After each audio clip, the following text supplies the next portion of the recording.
नमस्कार, स्वागत है आपका आरपीडी न्यूज चैनल में। बांसवाड़ा जिले के पंचायत समिति बागीदोरा के लैंप सुवाला के नवनिर्वाचित अध्यक्ष धर्मेंद्र पाटीदार से आरपीडी न्यूज टीम की खास मुलाकात। अध्यक्ष ने बताया कि अपने क्षेत्र के किसानों को खाद बीज व ऋण जैसी हर सुविधा को अपने किसानों तक पहुंचाना व हर योजनाओं का अपने किसानों को लाभ दिलाना मेरा हर संभव प्रयास रहेगा। आइए जानते हैं संवाददाता बिरबल कड़वा के साथ अध्यक्ष धर्मेंद्र पाटीदार से अपने किसानों के प्रति विचारों को। आरपीडी न्यूज़ से मैं बिरबल कड़वा और आज हम पहुंचे हैं लैंप्स सुवाला के जो नवनिर्वाचित अध्यक्ष हैं, युवा अध्यक्ष बने हैं धर्मेंद्र जी पाटीदार, उनसे रूबरू होने जा रहे हैं। गांव की जनता ने, गांव के किसानों ने इन्हें मौका दिया है, अब इनके किसानों के प्रति क्या विचार हैं जानते हैं। धर्मेंद्र जी, सबसे पहले बहुत बहुत बधाई हो आपको, लैंप्स के सुवाला लैंप्स के अध्यक्ष बने। धन्यवाद साहब, आपको भी। जी जी। क्या बात है। अब की बार गांव के किसानों ने, गांव के लोगों ने युवा पे और विशेष तौर से अपने क्षेत्र की बात करें तो युवाओं पे भरोसा किया है, क्या कहना चाहेंगे? सर, मेरा यूँ है कि जैसे युवाओं पे भरोसा करने का रीज़न यही रहा है कि आने वाले समय में काश्तकारों की कोई मांग नहीं होती है। यहाँ के लोकल काश्तकारों की खाद और बीज उपलब्ध हो समय पे वो मांग रहती है। जैसे कि आपने भी देखा होगा कि आने वाले समय में यहाँ पे खाद और बीज की इतनी किल्लत हुई और कालाबाजारी बहुत हुई, तो उसके ऊपर कैसे रोकथाम हो और कैसे, अगर गांव में ये मेरे पे विश्वास जताया है कि उसको पहले से ही स्टॉक करके हमारे काश्तकार के लिए उपलब्ध करवाया जाए, जो कि बाहर कालाबाजारी होती है उससे मेरे काश्तकार भाई बच सके। तो कुल मिला के ये कह सकते हैं कि युवाओं पे भरोसा करना बहुत ही सही रहेगा।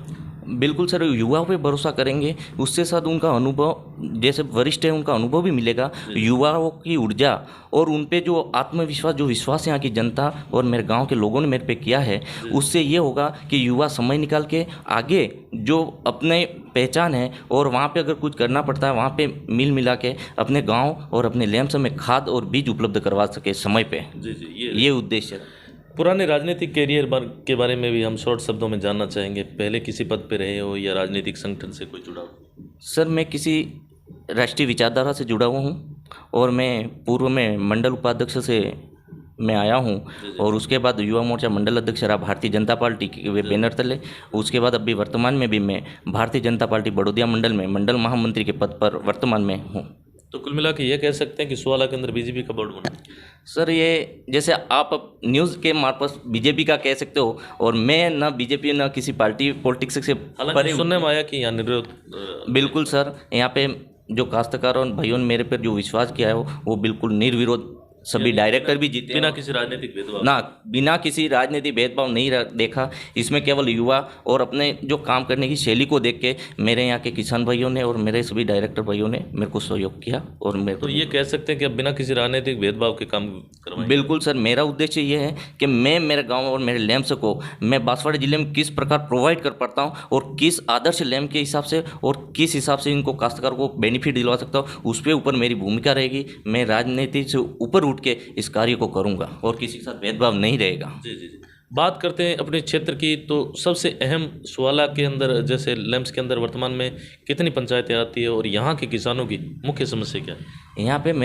यहाँ पे 3 लैंप्स आती है। सुवाला ग्राम पंचायत सुवाला, ग्राम पंचायत खुटा मचार और ग्राम पंचायत लालावाड़ा, तीनों की है। हमने कुछ समय पहले देखा था कि मतलब 4-5 साल पहले के खाद आया होगा, मेरे लैंप्स में नहीं कभी खाद आया है। तो यहाँ के जो आम जनता किसानों ने मेरे पे विश्वास किया कि हमको खाद प्रोवाइड किया जाए। आपने देखा उनका आने वाले आया उस समय में भी, ये गेहूं की सीज़न में काश्तकारों को 400-500 रुपये भी देने बाद खाद नहीं मिला। यहाँ पे डीएपी का तो मतलब यहाँ लैंप्सों में या कहीं क्रय विक्रय भी दर्शन तक नहीं हुए, वो स्थिति यहाँ पे रही है। तो वो स्थिति यहाँ पे नहीं रहे, इसलिए मेरे पर भरोसा किया और उसको मैं पूर्ण विश्वास दिलाता हूँ कि उस पर इनके सहयोग से मैं पूरा करूँगा। आखिर किसकी कमी मानते हो? प्रशासन की कमी मानते हो या सरकार की कमी मानते हो? जैसे सीजन का समय होता है उस टाइम स्टॉक की कमी आ जाती है और वही खाद प्राइवेट जो डीलर होते हैं उनके पास किसानों को मजबूर होकर कालाबाजारी का शिकार होना पड़ता है। सर, इसके ऊपर अपने कर सकते हैं कि एक सबसे बड़ी तो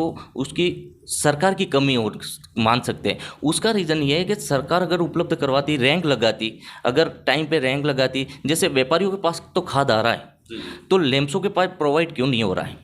अगर कोऑपरेटिव संस्था अगर कुछ सरकारी चलाती है, उसका मैनेजिंग एक हिस्सा है कोऑपरेटिव काश्तकार के बीच की दूरी को जोड़ने का एक माध्यम है। तो उस माध्यम को अगर कोई ख़त्म करने के लिए उद्देश्य से लैंप्स बनी है तो उसका समायोजन, उसका परिवेक्ष होना चाहिए तो सरकार को होना चाहिए। तो रैंक लगाती है तो रैंक में सबसे पहले प्रोवाइड लैंप्सों को करवाए और उससे वो काश्तकार के मार्फत जाएगी तो लूटपाट और कालाबाजारी नहीं के बराबर होगी। चेयरमैन साहब, सक्षम लैंपें हैं वो तो ऑलरेडी पहले खाद का स्टॉक कर लेती है, लेकिन हकीकत यह है कि ज़्यादातर अपन बांसवाड़ा ज़िले की बात करें तो 70% जो लैंप्स है किसानों का मंदिर कहते हैं वो हकीकत में इनबैलेंस में चल रही है और बजट न होने के कारण उनको वो खाद की उपलब्धता भी नहीं होती। तो सरकार को भी इस पे कुछ ऐसा होना चाहिए कि चाहे लैंप्स के पास पैसा हो या न हो, अलग से फंड जारी हो खाद के लिए।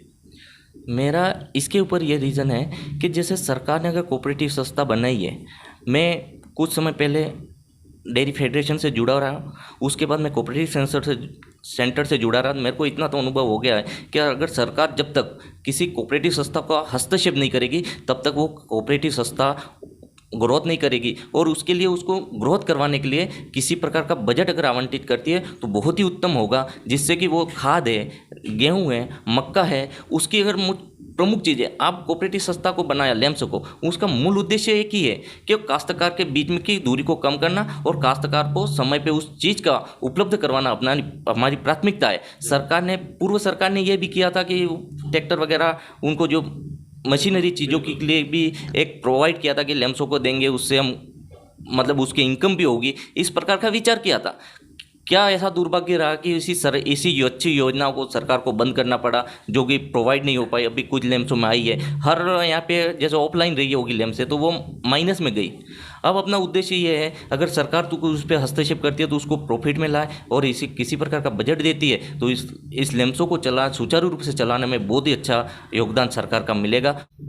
इसके अलावा क्या कहेंगे, जैसे लैंप्स के अंदर 2-2, 3-3 प्रकार के बीमे होते हैं, इंश्योरेंस होते हैं और हकीकत में उनका लाभ नहीं मिल पाता।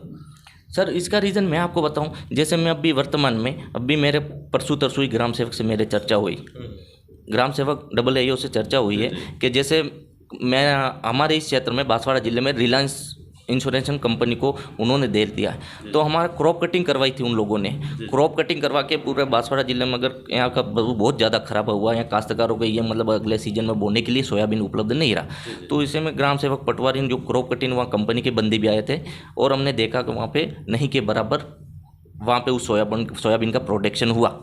तो जैसे उन्होंने जैसे बैंकों में KCC है तो उनसे बीमा करवाया, लैंप्सों से भी बीमा करवाया।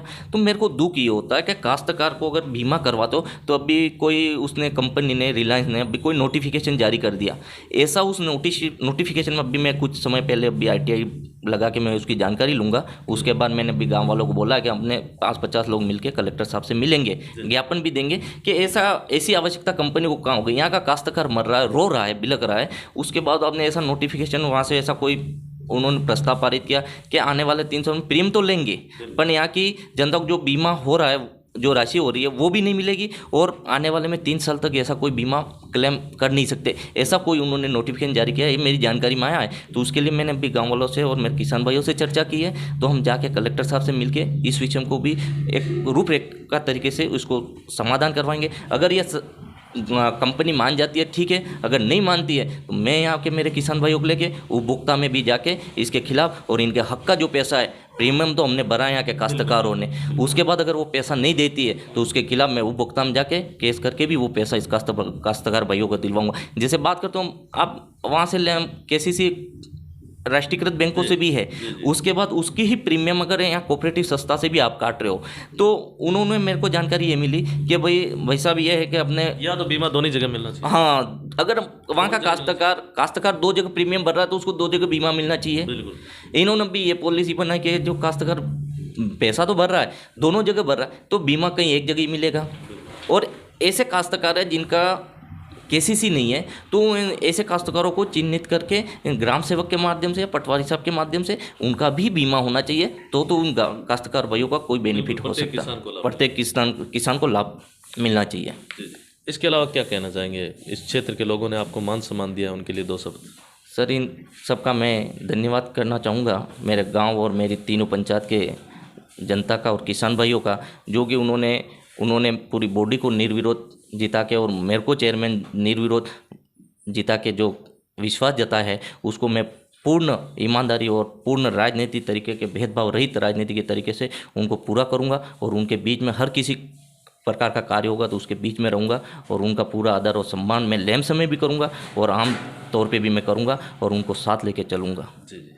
तो ये थी हमारी खास मुलाकात। धर्मेंद्र जी पाटीदार, युवा विचार थे इनके बहुत ही अच्छे, क्षेत्र के लोगों के प्रति, किसानों के प्रति। इन्होंने कहा कि प्रत्येक किसान की अगर कोई समस्या आती है उसका हम समाधान करने का हर संभव प्रयास करेंगे और हमेशा तत्पर रहेंगे।